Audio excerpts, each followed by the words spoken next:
जय हिंद, वंदे मातरम। स्वागत है आप सभी का गुरुजी वर्ल्ड एग्जाम स्टडी प्लेटफॉर्म में। राष्ट्र हित में शिक्षा, this is Dheeraj Dwivedi from Guruji world. दोस्तों, आज की इस वीडियो में सर्वाधिक जहां से प्रश्न आते हैं उन सभी चैप्टर की शुरुआत करेंगे। यानी ये सिद्धांत की वीडियो। आप सभी से हम ये कहना चाहेंगे कि ये सिद्धांत अगर आपने पढ़ लिए तो हम कोई भी एग्जाम में क्वेश्चन आप छोड़ नहीं पाएंगे, क्योंकि सबसे ज्यादा जो क्वेश्चन आते हैं वो हर सिद्धांत से ही प्रश्न पूछे जाते हैं। तो उठाइए कलम, उठाइए नोट्स, मेंटेन कीजिएगा, स्वर्णिम भविष्य को स्वर्णिम कलम से लिख डालिएगा। चैप्टर का नाम डालिएगा पावलोव का सिद्धांत। क्वेश्चन मैंने बहुत ही अच्छी तरीके से इसको अपडेट किया है। एकदम बेहतरीन उदाहरण, बेहतरीन चित्रात्मक तरीके से समझाएंगे, क्योंकि इस बार क्वेश्चन का लेवल थोड़ा अच्छा रहने वाला है। अधिगम के सिद्धांत में आपको Pavlov, Thorndike, Skinner, Kohler, Maslow, पियाजे यानी पियाजे मैस्लो को अलग से देखेंगे और कोहलबर्ग को अलग से देखेंगे, ब्रूनर को भी देखेंगे। लेकिन आज की इस वीडियो में हम आगाज करेंगे, सबसे पहला जो सिद्धांत आता है पावलोव का सिद्धांत। आप इस वीडियो का प्लेलिस्ट पूरा देखना चाहते हैं तो नीचे दे दिया है, सारे सिद्धांत आपको मिल जाएंगे। बहुत शिद्दत के साथ पढ़ लो, 10-10 मिनट की वीडियोस हैं, एग्जाम में फतेह करना है तो कंसंट्रेशन बनाए रखिए।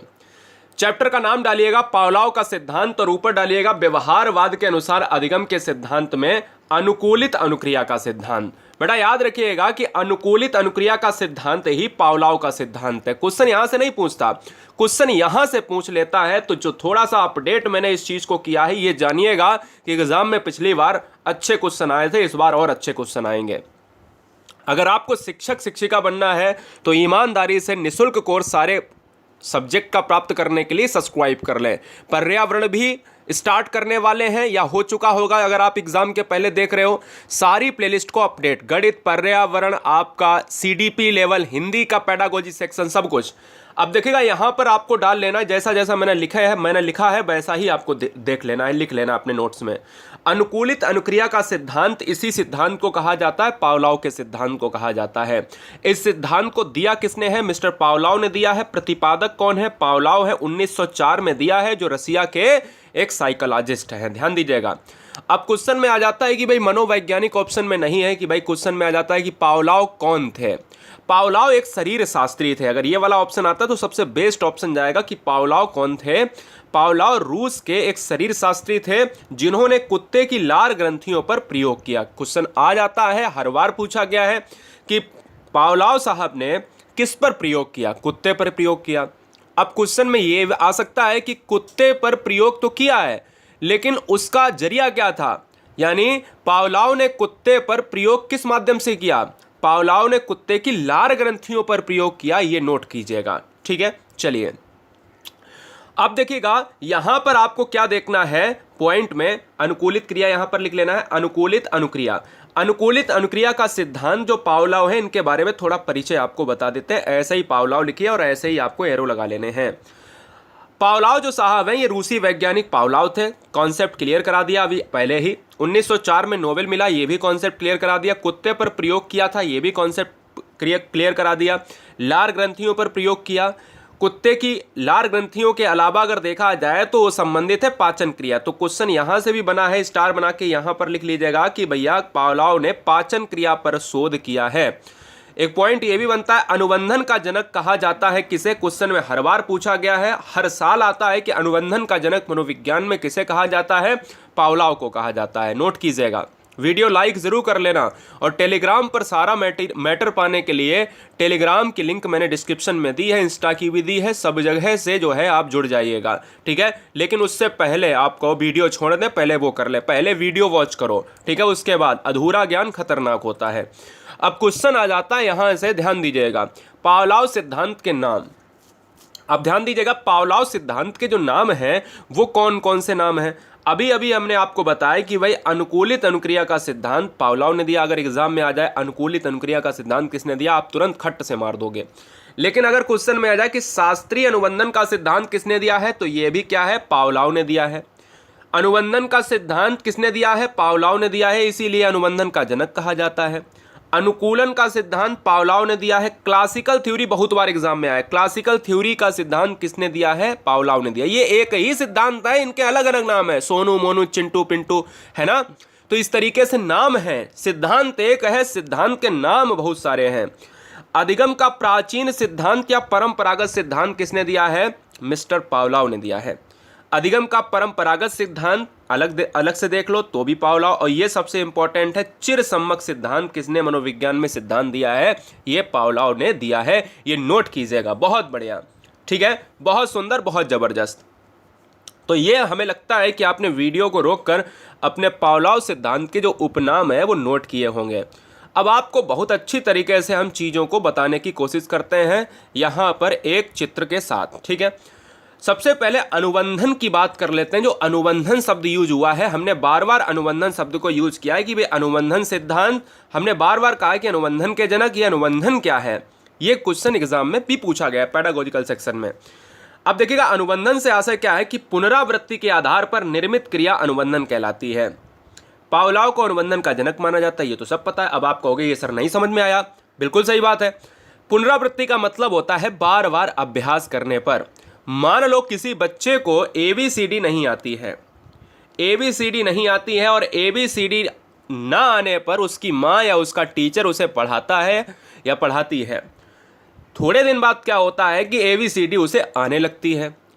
तो यही दोस्तों है कि बार बार जो पुनरावृत्ति है, अभ्यास है, अभ्यास करने से चीज़ें शार्प होती हैं। तो उस बच्चे ने, जिसको ABCD पहले नहीं आती थी, अब उसको आने लगी है, तो मतलब ABCD के मध्य में उसने एक बॉन्ड बना लिया है, मतलब उसको आने लगी है। पहले और आज में बहुत अंतर है, ठीक है। तो यही जो बॉन्ड बना है, यही उसका संबंध जो बना है, यही उसका अनुबंधन कहलाया है। मेरी बात समझ गए ना? अब आपको और आगे बहुत अच्छी तरीके से बताएंगे, अभी जुड़े रहिएगा। पावलोव को क्या कहा जाता है? अनुबंधन का जनक माना जाता है। अनुबंधन क्या है, मैं फिर से आपको बता रहा हूं। अनुबंधन क्या है? जैसे अगर किसी भी, मैं आपको यहां पर दिखा देता हूं। देखिए, अनुबंधन की अगर बात की जाए तो कक्षा में प्रयोग, विद्यालय की घंटी बजने पर छात्रों द्वारा बस्ता बंद कर लेना अनुबंधन ही है। छात्रों को पता है कि अगर जैसे ही घंटी बजेगी वैसे ही क्या होगा, वैसे ही दोस्तों आपका यहाँ छुट्टी हो जाने वाला है, और जैसे ही छुट्टी होगी वैसे ही हम स्कूल से भागते भागते घर पहुँच जाएंगे। तो आपका घंटी के साथ अनुबंधन है कि घंटी बजेगी, बस्ता बंद हो जाएगा। मेरी बात समझ में आई? अभी आगे बहुत से एग्जाम्पल आपको बताएंगे। 1904 में पावलोव को नोबेल पुरस्कार से सम्मानित किया गया, जो एक रशियन मनोवैज्ञानिक, एक रशियन साइकोलॉजिस्ट थे। बोलो क्लियर? कॉन्सेप्ट क्लियर हो गया होगा, ठीक है। अब एक पॉइंट आता है कि सर आपने अभी अनुकूलित अनुक्रिया जो हेडिंग डलवाई ना, इसको समझ में नहीं आ पा रहा, यानी ये क्या है? अब ये क्या है ये समझिएगा। अनुकूलित अनुक्रिया अस्वाभाविक उत्तेजना के प्रति स्वाभाविक क्रिया का उत्पन्न होना। अस्वाभाविक उत्तेजना का मतलब होता है कि कोई चीज आपने देख ली और आपका मन चलने लगा। जैसे आपने एक इमली देख ली और इमली देखते ही खन आपके मुंह में पानी आ गया। आपने खट्टा चूरन देख लिया और आपके मुंह में पानी आ गया। आपने कोई भी ऐसी चीज देख ली जो आपको बहुत पसंद है, और बहुत तेज जब भूख लगी होती है और आपको दिख जाए तो पानी आ जाता है। तो मतलब क्या है? वो अस्वाभाविक उत्तेजना है, और उससे जो होने वाली क्रिया है वो स्वाभाविक हो जाती है, वास्तविक हो जाती है, जबकि मुंह में चीज गई नहीं है लेकिन फिर भी हो रहा है। जैसे एक बच्चा विद्यालय जा रहा है, रास्ते में हलवाई की दुकान पर मिठाइयां देखकर बच्चे के मुंह में लार टपकने लगती है। धीरे धीरे यह स्वाभाविक क्रिया बन जाती है। मेरी बात समझ रहे ना? कोई भी व्यक्ति अगर सामने से गुजर रहा है, रास्ते में उसको उसकी फेवरेट चीज अगर मिल जाए और उसको भूख बहुत तेज से लगी हो, तो आप लार अगर गिर जाए तो समझ लो देखते ही खन लार आ जाए। तो क्या है ये? यही अनुकूलित अनुक्रिया का बॉन्ड है। नोट कर लिया? ठीक है, बहुत ही अच्छी तरीके से बताने की कोशिश कर रहा हूं दोस्तों। इससे उम्मीद है कि आप कोई भी चीज कहीं पर मात नहीं खाएंगे। ध्यान दीजिएगा। अब मैं आपको पावलोव का सिद्धांत, जो पिछले साल इस सेंटेंस से क्वेश्चन पूछा गया, जो यूसीएस यूसीआर में बच्चे बहुत कंफ्यूज रहते हैं, इतनी जबरदस्त शानदार तरीके से आपको मैं एग्जांपल के माध्यम से बताऊंगा कि जिंदगी में चीजें आप भूल ही नहीं पाओगे, भूल पाओगे नहीं, भूलना चाहोगे। ठीक है, सबसे पहले आपको यूसीएस यूसीआर सीएस और सीआर का मतलब जानना चाहिए। एक फैक्ट, दो फैक्ट, तीन फैक्ट, चार ही फैक्ट हैं। ठीक है, ये सब बार बार रिपीट हुए। तो यूसीएस और यूसीआर का मतलब है कि अनकंडीशनल। अनकंडीशनल की बात करें, इसमें ईडी लगा दिया, कोई दिक्कत नहीं। अनकंडीशनल रेस्पॉन्स, ठीक है ना, या फिर अनकंडीशनल की बात करें तो हम ये कह सकते हैं कि भाई यहां पर सी आर तो हमेशा सेम ही रहेगा, सी आर तो हमेशा सेम रहेगा। अब देखिए सी आर में आपको कंडीशनल रेस्पॉन्स मिल जाएगा, रेस्पॉन्स का मतलब होता है अनुक्रिया या क्रिया। यूसीएस में क्या होता है, इसमें आपका रेस्पॉन्स होता है तो यस की जगह स्टिमुलस हो जाएगा, यस की जगह स्टिमुलस हो जाएगा और सी की जगह कंडीशनल और यू की जगह अनकंडीशनल। बस इतना आपको याद रखना है। अब आते हैं सिद्धांत पर। देखिए बेटा यूसीएस की बात की जाए तो यूसीएस क्या है, पावलोव ने जब प्रयोग किया, क्या प्रयोग किया, पावलोव ने कहा कि भाई यूसीएस, जो यूसीएस है जो स्वाभाविक है, स्वाभाविक, ध्यान दीजिएगा, स्वाभाविक पॉइंट को भोजन माना जाता है। स्वाभाविक स्टिमुलस को, स्वाभाविक क्रिया को हम यूसीआर कहते हैं और स्वाभाविक वस्तु को हम भोजन मानेंगे, यानी यूसीएस कहेंगे। तो जैसे ही भोजन रखा वैसे ही कुत्ते के मुंह में लार आ गई। तो स्वाभाविक भोजन भी है और स्वाभाविक ही लार आएगी, ये बात क्लियर है। बोलो कॉन्सेप्ट क्लियर। भोजन रखोगे तो लार आएगी। पावलोव ने क्या किया, भोजन रखा लार आई। पावलोव ने क्या किया, भोजन रखा तुरंत लार आई कुत्ते के अंदर, क्योंकि कुत्ते को पता है खाना आ गया है, ठीक है। पावलोव ने देखा कि भाई जैसे ही हम स्वाभाविक क्रिया को यहां पर दोहराते हैं, स्वाभाविक स्टिमुलस को देते हैं, स्वाभाविक रेस्पॉन्स मिलता है। यह बात क्लियर है। पावलोव ने अपने सिद्धांत में थोड़ा सा परिवर्तन किया कि भाई घंटी बजाई और तुरंत जो है 1 सेकेंड बाद खाना दे दिया।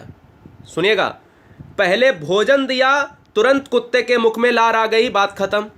घंटी बजाने के 1 सेकेंड बाद खाना रख दिया, यही वाली चीज।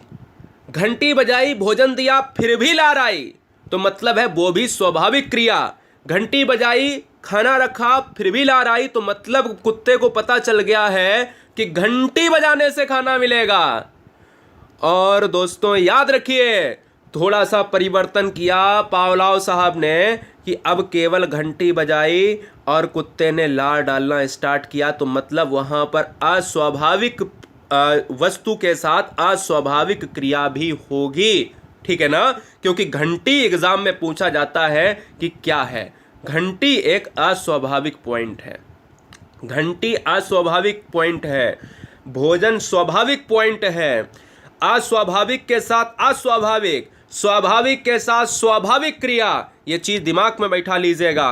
अब समझिए इस चीज को और थोड़ा शार्प करते हैं। लिख लिया केवल, अभी समझ में नहीं आया होगा बहुत अच्छी तरीके से, 90% बच्चों को नहीं समझ में आया होगा। अब मैं समझाता हूं हिंदी में बहुत अच्छे से। पावलोव का जो प्रयोग हुआ, पावलोव ने अपना प्रयोग एक कुत्ते पर किया। ये क्वेश्चन डायरेक्ट आ जाता है, इंपॉर्टेंट है जो अभी बताया। क्वेश्चन में स्टार बना के ये भी लिख लो कि पावलोव ने कितने चरणों में प्रयोग किया, तो 3 चरणों में प्रयोग किया, ठीक है।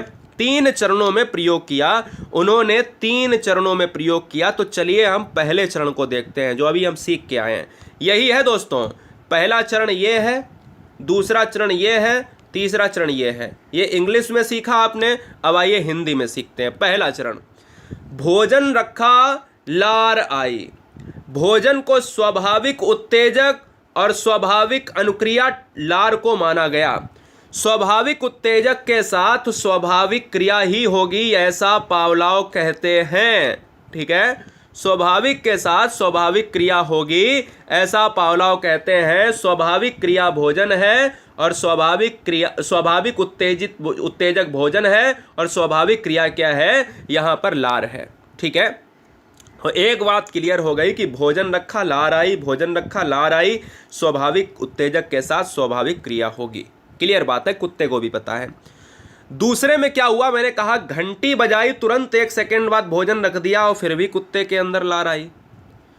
तो घंटी अगर एग्जाम में पूछे कैसा पॉइंट है, तो अस्वाभाविक है, अस्वाभाविक उत्तेजक है। और उसके 1 सेकेंड बाद जो भोजन रखा तो वो तो भोजन पहले से ही स्वाभाविक था। तो इसलिए अस्वाभाविक प्लस स्वाभाविक बराबर क्या होगा, स्वाभाविक अनुक्रिया ही होगा। क्योंकि लार तो तब भी आ रही है, लार तो तब भी आ रही है, लार यहां पर भी पहले चरण में भी स्वाभाविक अनुक्रिया थी और लार यहां पर भी आ रही है। चाहे घंटी बजाओ चाहे घंटा बजाओ, लेकिन भोजन साथ में होना चाहिए। तो ये समझ लो कि भोजन साथ में है और घंटी भी है तो भी स्वाभाविक क्रिया ही होगी। तृतीय चरण में थोड़ा सा बदलाव हो जाता है पावलोव के सिद्धांत। तृतीय चरण यह कहता है कि घंटी बजाओ, भोजन नहीं रखना है, क्योंकि कुत्ते को पता चल गया है कि घंटी बजाओ, भोजन नहीं रखना है। कुत्ते को पता है कि घंटी बजाने से भोजन मिलेगा। घंटी बजाओ, फिर भी लार टपकती है, लेकिन इस बार याद रखिए कि घंटी बजाने से हमने कहा अस्वाभाविक उत्तेजक है, तो घंटी बजाना भी अस्वाभाविक होगा कि नहीं होगा, बताओ। भोजन नहीं दिया इस बार, तो भैया सीएस के साथ सीआर होगा और सीआर के साथ सीएस होगा, ये जान लीजिएगा। तो पहला, दूसरा, तृतीय चरण आपने जान लिया। अनुबंधन की अभी अभी हमने बात करी है, तो अनुबंधन को थोड़ा सा और समझ लेना है। हमने कहा कि कोई भी चीज़ बार बार अभ्यास से चीज़ें अगर कंठस्थ होती हैं तो वो अनुबंधन के दायरे में आती हैं, ठीक है। पावलोव को अनुबंधन का जनक कहा जाता है, इसलिए इनको 1904 में इनके प्रयोगों के आधार पर क्या मिला, नोबेल मिला। तो जरा उदाहरण लिख लीजिएगा कि अनुबंधन के उदाहरण में कक्षा में प्रयोग, विद्यालय की घंटी बजने पर छात्रों द्वारा अपना वस्ता बंद कर लेना, भागे नहीं है, वस्ता बंद कर लिया कि भाई घंटी बजी है, वस्ता बंद कर लिया। बीच में अगर घंटी बजी है, मिड में अगर दिन के बीच में अगर बजी है, जो इंटरवल वाला पॉइंट होता है, तो कहते हैं घंटी बजी एक, अगर टन टन टन हो गई तो भैया वस्तु जो है हम बंद करेंगे, बस्ते को बंद करेंगे। लेकिन अगर एक घंटी बज गई कि भाई पता चल गया 1-2 बजी हैं, जिससे क्या होता है कि भाई इंटरवल हो गया, खाना खाना, लंच बॉक्स निकाल लेते हैं, तो वो भी एक अनुबंधन है। जैसे ही पता चला बच्चों को कि भाई अब ब्रेक है, तो लंच बॉक्स निकल आता है सबका, वो क्या है, अनुबंधन है। मंदिर के सामने, जब हम मंदिर और मस्जिद के सामने निकलते हैं तो हम कहते हैं कि अपने सिर को झुका लेते हैं, ठीक है ना। आम के पेड़ के नीचे सांप देखने पर हमें लगता है कि आज सांप हमने देख लिया, अब हम डर गए। लेकिन दूसरे दिन अगर रस्सी पड़ी हुई है तो हम एकदम से डर जाएंगे, क्योंकि हमें लगेगा कि अरे ये तो वही वाला सांप है, या ये कोई दूसरा सांप है, लेकिन हमने कल देखा था। तो हमारे दिमाग में एकदम से आ जाएगा कि अरे ये रस्सी है, तो दूसरे दिन रस्सी को सांप समझ लेना, ये भी क्या है, अनुबंधन है दोस्तों, याद रख लीजिएगा, ठीक है। चलिए, और लास्ट पॉइंट समझ लीजिएगा अनुबंधन का। तो लास्ट पॉइंट अनुबंधन का है कि भाई जब भी कोई भी बच्चा है, चित्रों के माध्यम से बालकों को अक्षर व भाषाई ज्ञान समझाना। जैसे आप क्लासरूम में जाओगे या जाएंगी, जिस समय आप विद्यालय में अध्यापक अध्यापिका बनेंगी, वो 1 से लेकर 5 तक या 6 से लेकर 8 तक। तो दोस्तों जब भी आप जाओगे तो कैसे पढ़ाओगे बच्चों को, आप चित्र के माध्यम से पढ़ाओगे ना। और चित्र के माध्यम से काखा गा ही नहीं, 1 2 3 4 ABCD, या फिर इससे बड़े लेवल में, या फिर आप बड़े क्लास में 5 6 7 क्लास में आप चित्रों के माध्यम से पेड़ों को, पर्यावरण को, भूगोल को समझाएंगी या समझाएंगे। तो अनुबंधन का मतलब है कि आपको एक विशेष प्रकार के तरीके से, आपको जब चीज़ें पुनरावृत्ति के माध्यम से आपके दिमाग में कंठस्थ की जाती हैं, आपके उन बॉन्ड को बनाया जाता है, तो हम अनुबंधन के दायरे में आते हैं। बताओ, ये सिद्धांत इतना आसान था कि हमने अगर पहले वाले पॉइंट से, अगर इंग्लिश वाले पॉइंट से नहीं सीख पाया होगा, तो हमने हिंदी वाले पॉइंट से अपने आप सीख लिया होगा। तो ये है अनुबंधन। अब देखिए, मेरा जो दायरा है दोस्तों, ये पावलोव का सिद्धांत खत्म हुआ। हम हर वीडियो का टेस्ट, यानी पावलोव है तो पावलोव का भी टेस्ट, पियाजे है, पियाजे भी एग्जाम में सबसे ज़्यादा आता है, तो हर क्वेश्चन से आपके पावलोव से 3 से 4 क्वेश्चन देखने को मिलेंगे। मिनिमम तो 2-2 क्वेश्चन आते ही आते हैं, मिनिमम 2 आते हैं। 4 क्वेश्चन तो पिछली बार पियाजे से, और 4 क्वेश्चन आपके पावलोव से, स्किनर से, सब पूछ लिया सिद्धांत से। तो सारे सिद्धांत की लिंक मैंने नीचे दे दी है, उसको पूरी तरीके से देखिएगा। सब्सक्राइब करने के लिए धन्यवाद। अपने 4 मित्रों में ईमानदारी से शेयर कर देना। हर बहन हर भाई से निवेदन है, ग्रुप्स में शेयर करिए, सबको बताइए। फ्री कोर्स लॉन्च है, EVS सेक्शन से लेकर मैथमेटिक्स से लेकर सब कुछ। जय हिंद, वंदे मातरम।